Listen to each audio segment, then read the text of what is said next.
ปิ้งเขียดอีกแล้วพี่น้องปิ้งเขียดให้ลูกกินยามแรงจ้ามาแต่งอยู่ครัวกินให้ลูกกินแล้วก็สิกลับไปไงมงงานซบต่อแล้วประบวกก็ได้แต่ว่ามาเฮ็ดแต่งกินให้ลูกก่อนให้น้องบิ๊กกับน้องบอยก่อนพี่น้องสบายดียามแรงจ้ายินดีต้อนรับสู่ช่องแม่น้องบอยคือเก่าคือเดิมจ้าไฟดับจ้ามืดคือลือพี่น้องเอ้ยไฟยังจังหวะว่าดับเอาปิ้งเขียดกะสิตำทั่วนั่นแหละจ้ะให้น้องบิ๊กกับน้องบอยกินแล้วก็ประบวกกะสิกลับไปพุ่นละมงงานซบพุ่นละหับแขกหับคนน้ำเพิ่นยามแมลงเล็ดบ่บันจ้าอ้าวบายดีป้าลุงแม่ที่อันปิ้งเขียดตำทั่วให้กินลูกเพิ่นจะกินทอดไข่เอาได้กินกระทอดเนาะพี่น้องตามใจคนสิกินได้บ่ได้แล้วกลับมาเฮ็ดแต่งกินให้ลูกชาย2 คนก่อนพี่น้องแล้วก็บอกกันสิกลับไปทุกใหม่คิดยังเบิ่งเสร็จความเรียบร้อยนำลูกก่อนพี่น้องเอาลงทีเดียวเลยลูกเอาลงทีเดียวเลยน้องบอยบ่สบายพี่น้องเลยออกอาการแต่เมื่อวานนี่นะแม่ก็มัวแต่ไปอันซอยงานเพิ่นตั้งแต่เช้าโอ้โหอยู่ทั้งวันกลับมาเพราะว่าลูกบ่สบายพอพาไปหาหมอเพิ่นกลับมาก็สิเฮ็ดอยู่เฮ็ดกินให้น้องบอยแล้วก็จะได้นอนพักปิดห่านไว้เลยพี่น้องอากาศมันเปลี่ยนน้องบิ๊กจะทอดไข่ทอดก็ทอดกินไข่ก็กินปิ้งเขียดก็อยากกินก็เอาไว้ให้แม่กินมื้ออื่น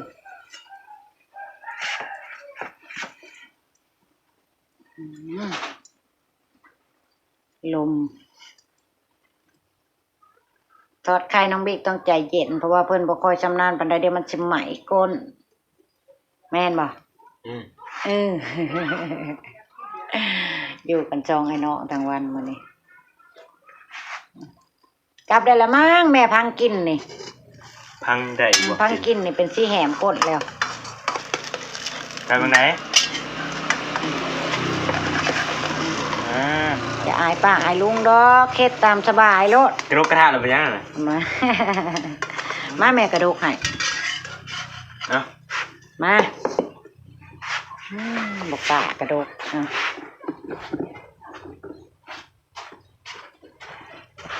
บอกกล้าจับไข่อีกแล้วมันลายแล้วบอกกล้าจับบ่ลูกโอ้ยากมันแกงซะก่อนนี่แกงให้มันลื่นได้ทีนี่เห็นบอกมันบ่ได้ยากวิธีจับไข่นะ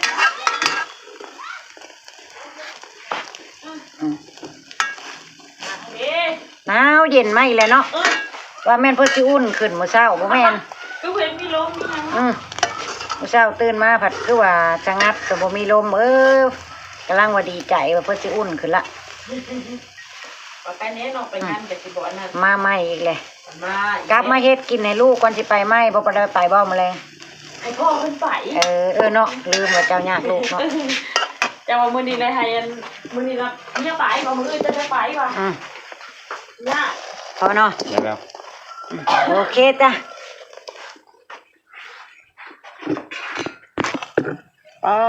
ทอดไข่สวดจานเธอเลยไปเอิ้นอ้ายเอิ้นแม่เจี๊ยบมาเด้อสิได้กินแล้วก็สิได้ปิดห้านแม่สิตำทั่วแล้วบัดนี้ไปปล่อยอาหารแรงของลูกประบุเอาวันนี้พี่น้องมากินกับน้องบิ๊กน้องบอยเด้อจ้ะโอ้มึงแน่ปุ๊เป็นไข่จนโลบ่เลยข้อได้นี่แม่นบ่แล้วซองมึงข้อให้ยุแล้ววันไหนข้อแดงยุน่ะกินมาพี่น้องชวนประบัวกันแล้วยังจะปิดห้านยังเรียบร้อยกับจิกลับไปพุ่นละมงงานศพญาติประบัวพุ่นละจ้ะแต่กลับมาเบิ่งลูกอยู่งานนำแล่นไปแล่นมาเอาพี่น้องกินลูกกับบ่สบายเพราะลูกบาดนี่เขาเศร้าตอนเที่ยงโมเมนต์โบพากันได้กินข้าวซัมบอนนี่นะ นี่เขาเศร้า น่ะ เห็นบ่ถ้าปลาบัวบ่อยู่แล้วก็ได้ สิต้มมาม่าก็ต้มมาแล้วไผกระดับเบิดมื้อ แม่ก็หมดแต่ไปหับแขกหับคนแต่งอยู่ครัวกินทั้งพุ่นลูกผู้อยู่ทั้งเงินหิว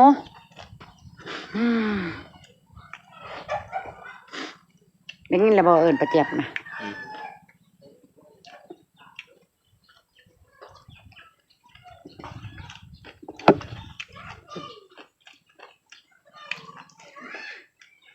ซองหน่อยเพิ่นกินแล้วก็นอนพักผ่อนห้ามไปใช้เด้อนอนพักผ่อนมื้อนี้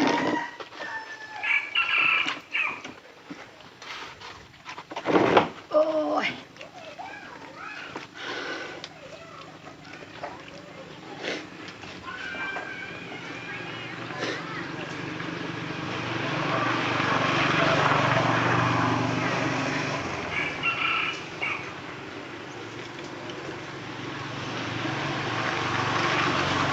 มื้อนี้ยังว่าบ่ยุ่งปานใดมื้ออื่นผู้ใดแฮงสิยุ่งมื้อสงสการเพิ่นน่ะญาติพี่น้องก็สิมากันหลายพากันเฮ็ดหยังกินโลดเด้อบ่ต้องหาแม่เด้อคุณและเอาเราลงป้าวิทย์คุณได้บัดนี้สิได้มามื้ออื่นนี่น่ะ รู้จัก จักจะเขาจะเอาไว้ค่ะจะลูกแต่เต้าเล่าแล้ว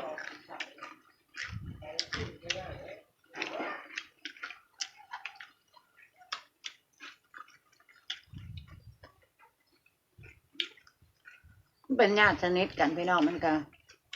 มันเป็นเจ้าภาพร่วมกันประบวกเลยมันก็ต้องเต็มที่กับงานเพิ่น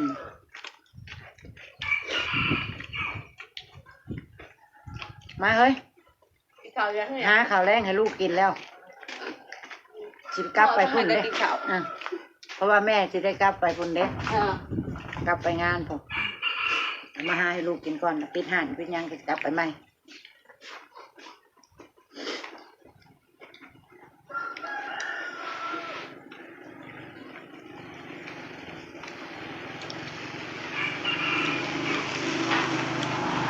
เราสิอย่างก่อน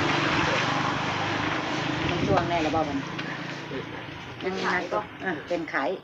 อากาศนะฮะอากาศเปลี่ยน เลยดีนาแบบเป็นที่บุกเราบ่เข้าเชื่อ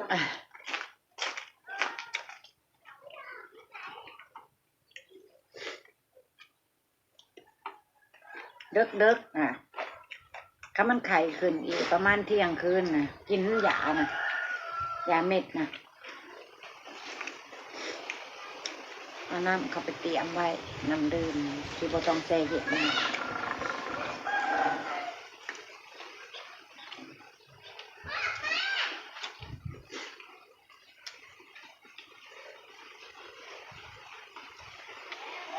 จะมาไปติดอย่างซ้อยนอกแห้งแล้วแยกบอนก็นอนแล้วดูเมื่อคืนหรือเปล่า ฮะ ดูเมื่อคืนหรือเปล่า ว่าแล้ว แม่ก็ฮับแขกฮับยังช่วง2-3 ทุ่มแม่ก็จะกลับมาแหละให้พ่อให้ลุงพรอยู่ทั้งคืนเพราะว่าประบัวทนบ่ได้ดอกบวชตอนเช้าก็ที่ได้ไป1 ข้าว1ยังช่วยเพิ่นแต่เช้าอีกประมาณ2-3 ทุ่มก็จะกลับมาพักผ่อนประบัว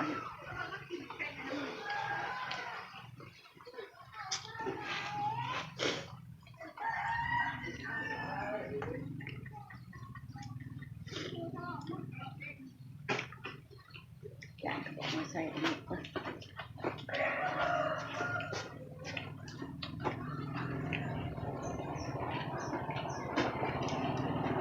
เอาเสร็จ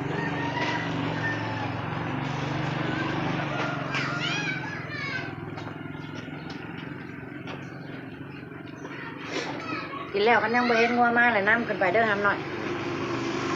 ยันย่านคนลายเลยยันน้ำบ่มาไปเก่ามันมาเลยได้ปะ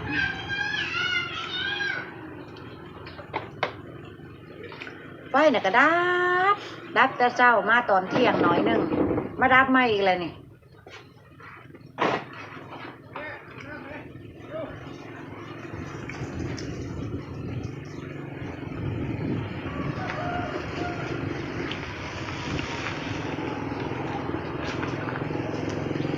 แสดงว่าพระเพิ่นสิมาอยู่ในศาลาได้หนิมื้ออื่น จ้าภาพมาทำความสะอาดเลยบ่จอยเพิ่นสิมานี่บ่มื้ออื่นบ่มื้อเช้าบ่โอ้น่ะจะได้เตรียมจะคั้นกันแต่เช้าๆได้นี่เนาะฮะคู่มีเฮ็ดอะไรเดี๋ยวเอาไปทูอันนั้นหรอ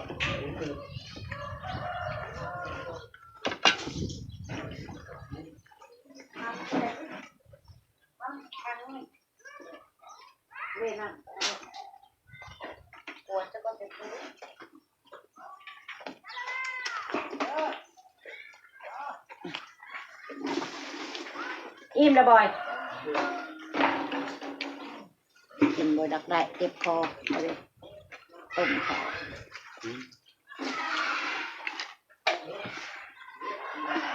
เนื้อจานเขาอีกเนาะผมทาได้ต้มกับคนนึง น้ำวิกเราให้อายกันปิ้งเทียดก็กินแต่คามันไปน้องเลย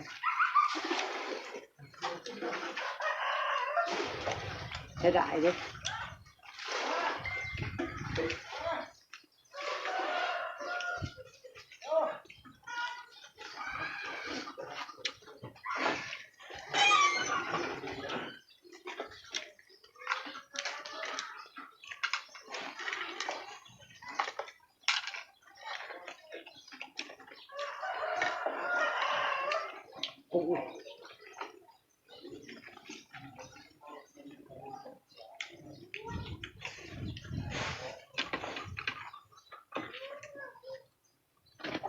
โอ้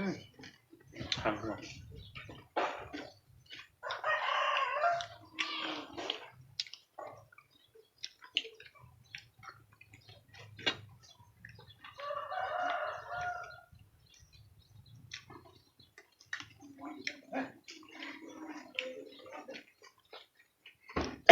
พ่อแม่มันบอก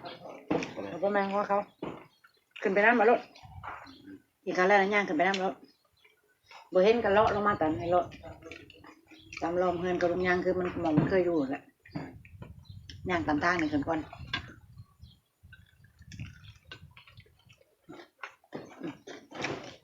กินเป็นเพื่อนน้องบิ๊กก่อน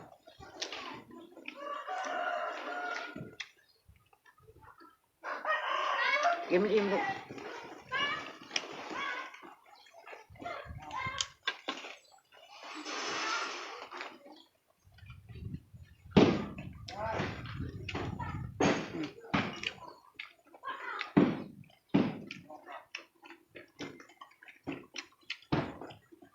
ลูกหลานลงมาทำความสะอาดศาลากลางบ้านพักเพิ่นจะมาพักอยู่นี่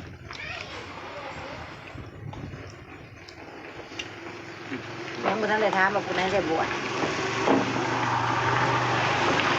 ไปสิบวชน้ำลุงนี่ไปสิบวชได้บ่อำลาพระจากเราจ้ะพี่น้อง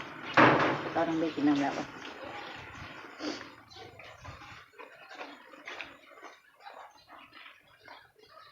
โอ้ยขี้ปุ่มปวดแห้งกับอู้มาอีกแบบอำลาพระจากเราจ้ะขอบคุณป้าบัวและครอบครัวในคลิปหน้าจ้ะพี่น้องขอบคุณทุกกำลังใจเด้อพี่น้องที่ส่งมาให้ครอบครัวป้าบัวมีกำลังใจเฮ็ดคลิปต่อไปขอบคุณหลายๆพี่น้องขอบคุณที่บ่ขามโฆษณาป้าบัวไปแล้วจ้าพี่น้องพบกันคลิปหน้าจ้ะสบายดี บายดีไม่เยอะ